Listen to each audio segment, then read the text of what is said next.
Hello everyone, welcome to Civil Samaj. Today we have to discuss about your fourth semester exam.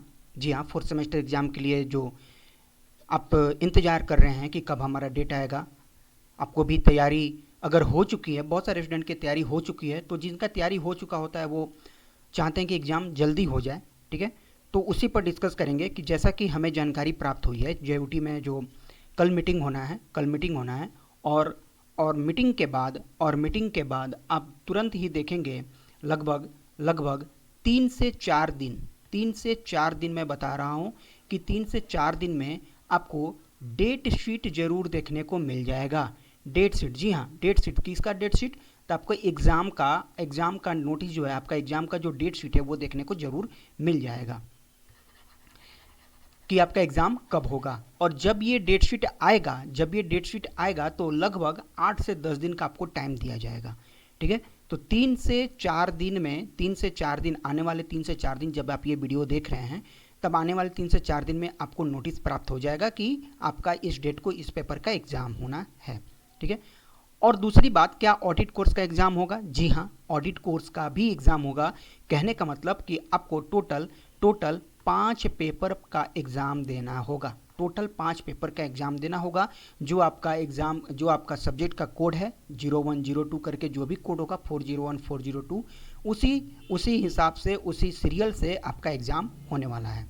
ठीक है, तो ये audit course का जो आपका ये डाउट था कि एग्ज़ाम होगा कि नहीं होगा, जी हाँ, ऑडिट कोर्स का भी एग्ज़ाम होगा. और ऑडिट कोर्स के लिए ऑडिट कोर्स का जो आपका वीडियो जो कॉलेज की तरफ से आपको दिया गया था, वेबसाइट की लिंक दिया गया होगा, वो ऑडिट कोर्स जो है ये आपका मास्टरिंग इन पर्सनल फाइनेंस का है. ये स्वयं पोर्टल पर free of cost lecture available है, एनपीटीएल का है, लेकिन वो लेक्चर सारे के सारे लेक्चर जो है वो इंग्लिश में है. ठीक है, ये ऑडिट कोर्स का जो अगर स्वयं पोर्टल का आप लिंक चाहते हैं तो वो लिंक आपको मैं डिस्क्रिप्शन में दे दिया हूँ, आप वहाँ से जा करके देख सकते हैं. फ्री ऑफ कॉस्ट है, all to all mastering in personal finance. Audit course कौन सा सब्जेक्ट का है? तो ये है mastering in personal finance. Mastering in personal finance का है, जो कि स्वयं पोर्टल का एनपीटीएल का ये लेक्चर है. ठीक है, तो इसका लिंक हम डिस्क्रिप्शन में दे दिए हैं, आप वहाँ से जा करके देख सकते हैं. ये स्वयं पोर्टल पे सबके लिए फ्री ऑफ कॉस्ट है, आप ज्वाइन कोर्स डायरेक्ट वहाँ पे जाके कर सकते हैं. ठीक है, तो फोर्थ सेमेस्टर का सिलेबस आपका हमने कंप्लीट कर चुका है. जुलाई के लास्ट तक हमने सिलेबस को कंप्लीट कर दिया था. आपके पास में परफेक्ट टाइम मिल गया है, आप एग्जाम की प्रिपरेशन कीजिए. मतलब अगर कहें आज से कितना दिन आपके पास में है, तो आज से आप मान के चलिए 10 से 12 दिन मैं बोल रहा हूँ कि आपके पास में अभी भी हाथ में है.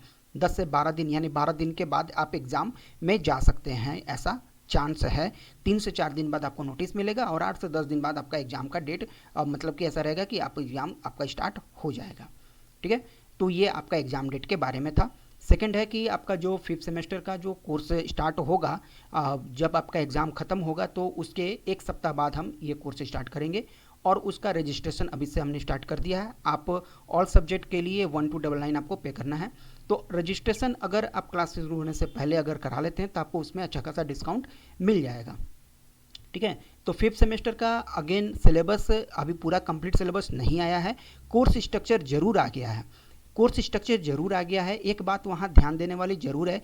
जैसा हमने आपको अपने पिछले वीडियो में बताया था कि 6 सेमेस्टर से सिलेबस हटाने की बात चल रही थी, वाकई में वही चीज़ किया गया है. 6 सेमेस्टर में सिर्फ और सिर्फ आपको सिर्फ और सिर्फ ट्रेनिंग ही करना है. वो इंटर्नशिप एक ट्रेनिंग ही है और कुछ नहीं है. आपको इंडस्ट्रियल ट्रेनिंग करना है, उसका सर्टिफिकेट, उसका डेली डायरी वगैरह आपको जमा करना पड़ेगा. तो 6 सेमेस्टर में जब आप जाएंगे तब हम बात करेंगे कि कैसे आपको क्या करना है, कहाँ से आपको किसका आपको लिंक मिलेगा. ठीक है, बाकी आपका पूरा फोकस होना चाहिए फिफ्थ सेमेस्टर पे. फिफ्थ सेमेस्टर में जो आपका इलेक्टिव सब्जेक्ट ओपन इलेक्टिव करके है, कौन सा कॉलेज, आप किस कॉलेज से हैं, हर कॉलेज एक अपना अलग सब्जेक्ट को सिलेक्ट करेगा.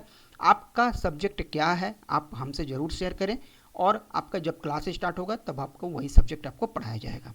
ठीक है, यहाँ भी टोटल आपको 5 सब्जेक्ट मिलेंगे. टोटल 5 सब्जेक्ट यहाँ भी आपको मिलेगा, जिसमें एक ऑडिट कोर्स भी रहेगा.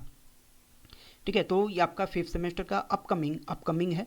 तो ये जब आपका एग्ज़ाम ख़त्म होगा, उम्मीद करते हैं कि 15 सितंबर से पहले पहले आपका एग्ज़ाम ख़त्म हो जाएगा और दुर्गा पूजा से पहले हम स्टार्ट कर देंगे आपका ये कोर्स।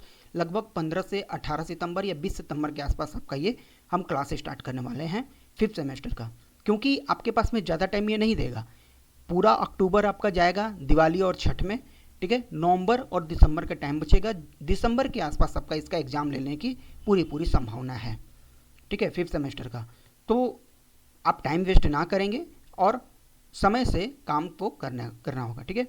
और आपके जो 4th सेमेस्टर का है, 4th सेमेस्टर का एग्ज़ाम के लिए क्वेश्चन बैंक हमने दे दिया हुआ है विथ सॉल्यूशन आपको क्वेश्चन बैंक है सारे सब्जेक्ट का, कंक्रीट टेक्नोलॉजी का, estimation and valuation, design and detailing, RCC structure and site management, all subject का क्वेश्चन विथ सॉल्यूशन के साथ में हमने आपको प्रोवाइड किया है। आरसीसी में न्यूमेरिकल भी दिए हैं, उसका सॉल्यूशन भी दिए हैं, एस्टिमेशन वैल्यूएशन में न्यूमेरिकल भी दिए हैं, सॉल्यूशन भी दिए हैं। ऑल सब्जेक्ट आपको अवेलेबल है इस प्राइस पे। इस बार से मैंने आपको प्रिंट कराने का सुविधा भी उपलब्ध कराया है। प्रिंट आप करा सकते हैं इसको। ये अमाउंट आपके लिए हो सकता है कि थोड़ा ज़्यादा लगे, ये अमाउंट हो सकता है थोड़ा ज़्यादा ज़रूर लगे। आप क्या करेंगे, ये शेयरेबल है, आप खुद में आप अपने ग्रुपिंग बना लें और कई लोगों में आप इसे बांट के आपका कम पड़ सकता है, ठीक है। लगभग 5 से 6 अगर 10 लोग हो गए तो सबको 100 रुपया पड़ेगा।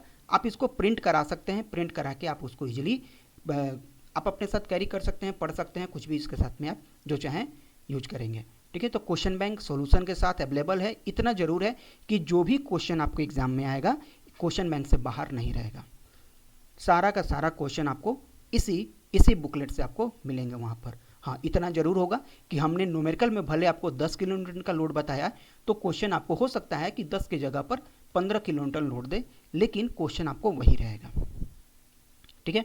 तो ऐसा नहीं होगा कि क्वेश्चन बैंक आपने क्वेश्चन बैंक से आउटसाइड क्वेश्चन आया, और क्वेश्चन आउटसाइड होगा भी ना, देखिए आउट ऑफ सिलेबस क्वेश्चन भी पूछा जाता है, क्योंकि क्वेश्चन सेट करने वाले जो होते हैं वो एनआईटी से टीचर भी हो सकते हैं, आईटी से भी टीचर हो सकते हैं, आपका डिप्लोमा का सिलेबस हो सकता है कि वो पुराना वाला देख के बैठे हों।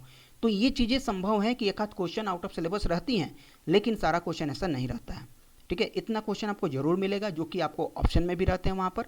अगर आप ऑप्शन को छोड़ दें तो सारा का सारा क्वेश्चन आपको हमारे क्वेश्चन बैंक से ही मिलेगा, ठीक है। तो ये इस बार से हमने प्रिंट कराने की सुविधा भी उपलब्ध करा दी है। आपको अगर नीड हो तो आप प्रिंट भी करा सकते हैं। बाद बाकी जो इंडिविजुअल क्वेश्चन है, इंडिविजुअल भी आप चाहें तो उसको प्रिंट करा सकते हैं, चाहें तो इंडिविजुअल का आप विदाउट प्रिंट अगर आपको ई बुक वगैरह चाहिए तो आप इसको भी कैरी कर सकते हैं, ठीक है।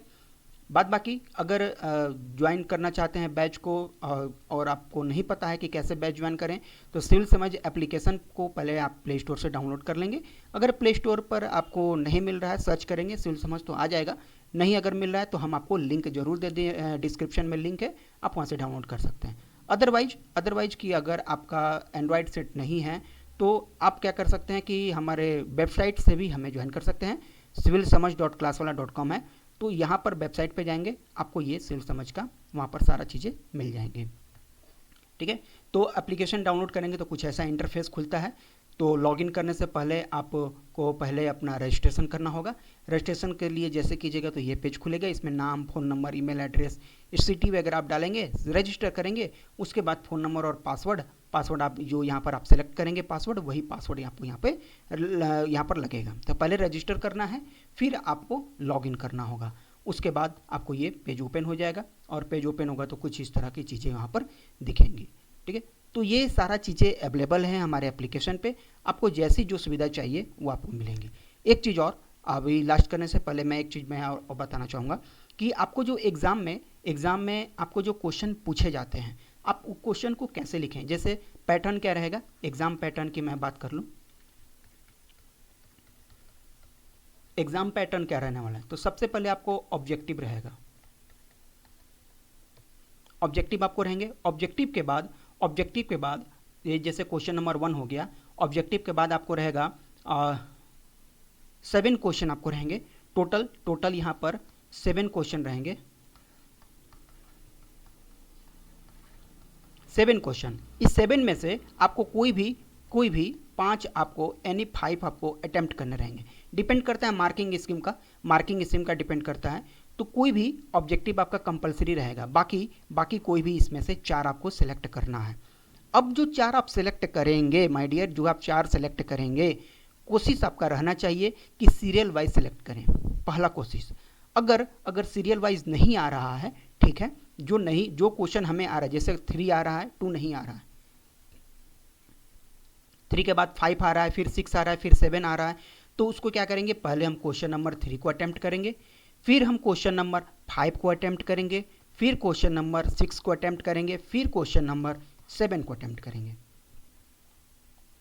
ऐसा करने से जो एग्जामिनर है, जो चेकिंग कॉपी चेक करने वाले जो टीचर हैं, उनको नंबर देने में सहूलियत होता है, वो आपका मार्क्स नहीं काटेंगे। ठीक है, अगर आप बेवजह टीचर को परेशान करेंगे माय डियर, तो वो आपका मार्क्स कम करेंगे। बिल्कुल मैं बता रहा हूँ, क्वेश्चन नंबर 3 के बाद आप डायरेक्ट क्वेश्चन नंबर 7 लिख दीजिए और फिर यहाँ आकर के क्वेश्चन नंबर 5 लिखिएगा, तो उनको आप बेवजह परेशान कर रहे हैं।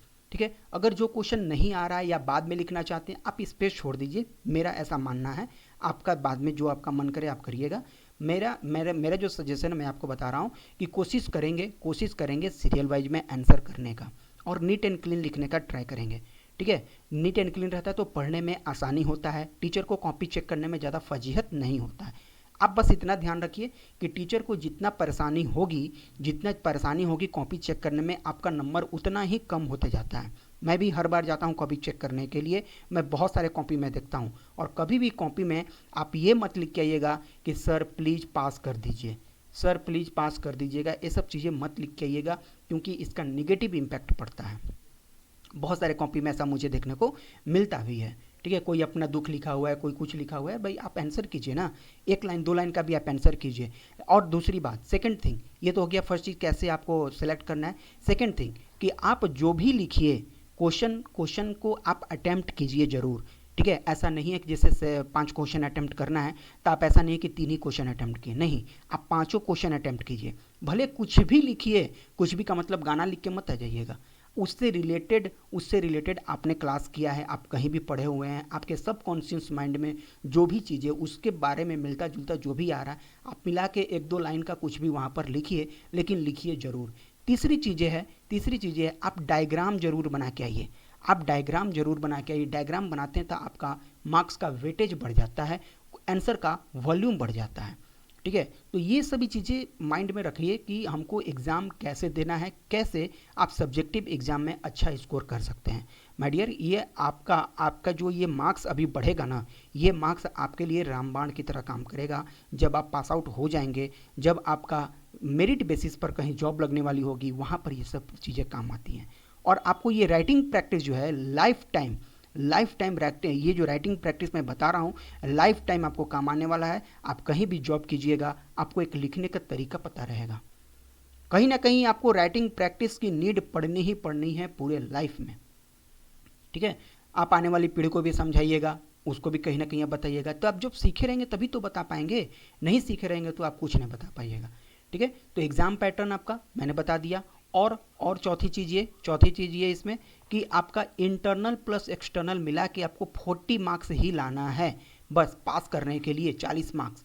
पेपर में देखेंगे कि लिखा होगा पास मार्क्स 21, फुल मार्क्स आपका 60-70 जो भी दिया होगा, दोनों मिला के इंटरनल एक्सटर्नल मिला के आपको 40 मार्क्स ही लाना है। अगर इंटरनल आपका 30 नंबर जा चुका है, इंटरनल 28 नंबर जा चुका है, 25 नंबर 20 नंबर जा चुका है, तो आपको यहाँ से इंटरनल 20 गया तो यहाँ पर खाली 20 लेके आना है। ठीक है, 2-2 नंबर का ऑब्जेक्टिव रहेगा आपका, तो ऑब्जेक्टिव ही आपको 10 नंबर दिला देगा। और मैंने क्या किया है इस बार से मैंने क्या किया है कि जो भी बच्चे जो भी कोर्स में इनरोल हैं, उनके लिए मैं ऑब्जेक्टिव क्वेश्चन, कुछ सिलेक्टेड ऑब्जेक्टिव क्वेश्चन मैंने वहाँ पर दिया है। लगभग 20 हमने ऑब्जेक्टिव क्वेश्चन दिया है प्रत्येक सब्जेक्ट से। ठीक है, प्रत्येक सब्जेक्ट से ऑब्जेक्टिव क्वेश्चन दिए हैं। जो लोग नहीं चेक किए हैं अभी जा करके एप्लीकेशन में चेक कर लें, वहाँ पर हम उस चीज़ों को अपलोड कर दिए हैं। ठीक है, अब 20 प्रत्येक सब्जेक्ट से 20 ऑब्जेक्टिव क्वेश्चन सिलेक्टेड ये चीज़ें हैं। अब देखिए, ऑब्जेक्टिव मैं नहीं देता था कि लोग कहते, बच्चों का ये कहना था कि सर आप दिए उसमें से लड़ा ही नहीं।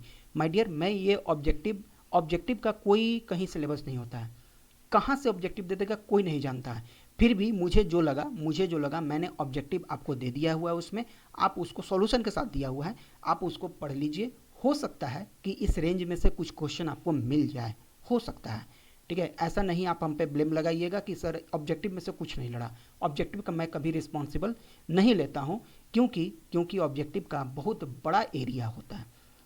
ठीक है, तो मैं उम्मीद करता हूँ कि ये जानकारी आपको काम लायक जरूर हुई होगी। तो अभी तक जो भी मैंने आपसे डिस्कस किया कि आपका एग्ज़ाम के बारे में अपडेट, यानी कि 3 से 4 दिनों में आपको नोटिस देखने को मिल जाएगा। अभी छुट्टियां चल रही थी जिसकी वजह से वो नोटिस नहीं आ रहा था, अब छुट्टियां समाप्त हो गई हैं, तो अब वो एग्ज़ाम का नोटिस भी मिलेगा।